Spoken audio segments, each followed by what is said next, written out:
Hi, everyone. My name is Paul Curry. I'm in the psychology department and I'm a neuroscientist at Reed.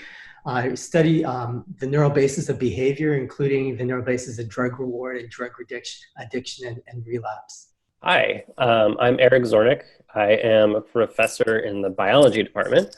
I also study the neural basis of behavior, but from a very, I would say, complementary but different way from Paul. I study uh, how neural circuits generate rhythmic behaviors like vocalization in frogs, and how hormones influence those circuits and cause them to be different depending on different developmental periods of the animal or sexes or just different species. And so the idea is that the neuroscience major is for someone who wants to integrate biology, psychology, chemistry, and some additional science courses in their program. So it is structured. There are 18 units to that major. It's pretty heavy compared to other majors in psychology. It's 11 plus an allied field. There's more wiggle room in certain other majors for you. We'll admit that up front. With that said, besides biology and psychology, what you would need for the neuro major would include chemistry, so intro chemistry, 2 units, and then you would have upper level courses, possibly in chemistry, like organic chemistry. It's a 200 level course. You could take it generally in your second or third year, provided you take intro chemistry in your first year. In psychology, intro psychology has changed within the last 2 years, and we now have an intro in the fall that's a lecture. There are some labs affiliated with that lecture. These are concept labs. So they're not going to be neuroscience focused, for example, or social psychology focused. They're going to provide, as a psychology major, a neuroscience major, or just a general science major, your ability to understand the scientific method, statistical analyses, when to incorporate certain analyses, and understand very generally what are the rules at play when you're looking at certain data sets, for example. How can you justify the manipulation of those data sets or the data analysis of those sets? And then in your lecture, you're going to have, it's kind of like, I wouldn't use the term speed dating, although we tend to use it when we're talking about the course amongst faculty. I've just shared that with you. But essentially what happens is that each faculty member will rotate for 2 weeks, and during that 2-week period, they will talk about their area, not just their area of specialization. I will talk generally about neuroscience, for example, and then neuroscience would include my first lecture is anatomy and physiology, and then I'll transition into appetite, drug reward. I do a few other things, limbic system physiology, for example, and circadian rhythms. So the neural basis of that, and some of my other colleagues might address other aspects that are not neurally focused. That gives you a complement for what psychologists study. It's a scientific study of behavior, and behavior is broadly defined. I teach a course in behavioral neuroscience, a 300 level course, and a lab-based course, lab-focused course in the 400 level. So we're a broad, diverse department, and yet for the relative size, we have 4 neuroscientists, which is really fantastic. And we all focus on different aspects of neuroscience. So Derek Applewhite studies cells and neurons and how those structures are formed. Kara Cerveny studies the development of the brain and the eye.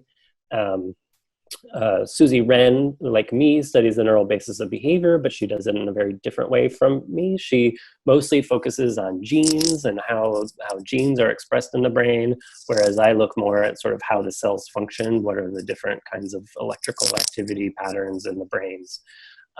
So we have within biology a really quite remarkably rich set of neuroscience faculty. You start with the introductory, the topics in biology, it's called, and that's 2 semesters where you have both a lecture and a laboratory component.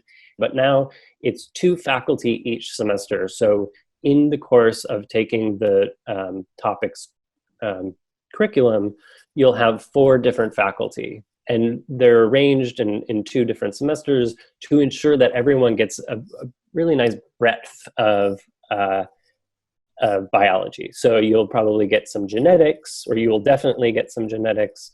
You will definitely get some ecology, some evolution, as well as organismal biology, and thinking about things like physiology in the brain and other systems like that.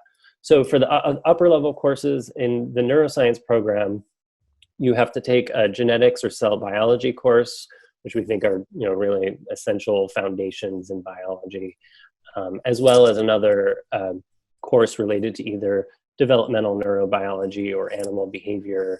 And my course, which is called Neurobiology and Physiology, where we really focus in on the cellular mechanisms of brain function, how neurons work, how they generate action potentials at a really high level. So we do think about things in a broader physiological means, because a lot of our students are also thinking about wanting like animal physiology type experiences. And so you get a little bit of animal physiology in line at the same time as you're studying the brain and neurons. And I actually bring some of my research into my teaching lab, as does Paul. In my case, we record from electrical activity from frog brains to study the circuits that generate frog vocalizations.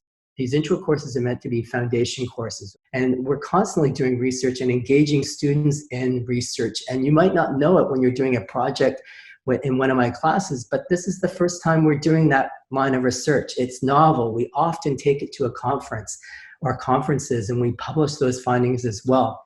And certainly if you're doing your thesis, you could anticipate going to a conference with your data, with your findings, and presenting it there if you so choose. We're not applying pressure here, but that opportunity is pretty striking when you think about an undergraduate really getting involved in research. And we're changing the way neuroscience, psychology, and biology looks at undergraduate populations by saying, no, you're on board with research, you're part of the research community. At the same time, I think in neuroscience, this could also be a major that's used as a pre-med major.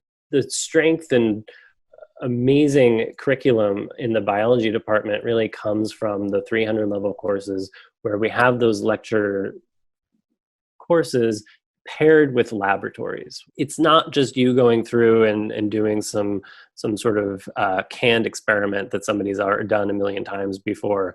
It's you getting to design your own experiment about halfway through the semester and carrying out research for half of the semester, trying to answer a question that you came up with on your own, and you work with partners to do that research. So it's novel research. It's driven by the student.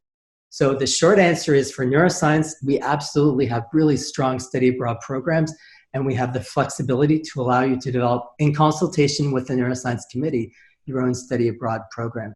From the biology perspective, I already mentioned this, is that our upper level courses, the meat and potatoes, if you will, of our program are these 300 level courses that all have a lab component, and you don't just do canned labs, you design your own research. It is every class you take, that's like 5 lecture lab courses, 5 credits, where you've designed research and carried it out over and over again.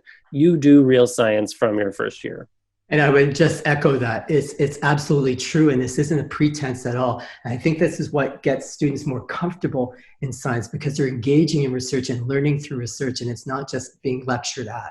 I think that's incredibly important. So, and I think it serves Reed well and serves our students very well as well.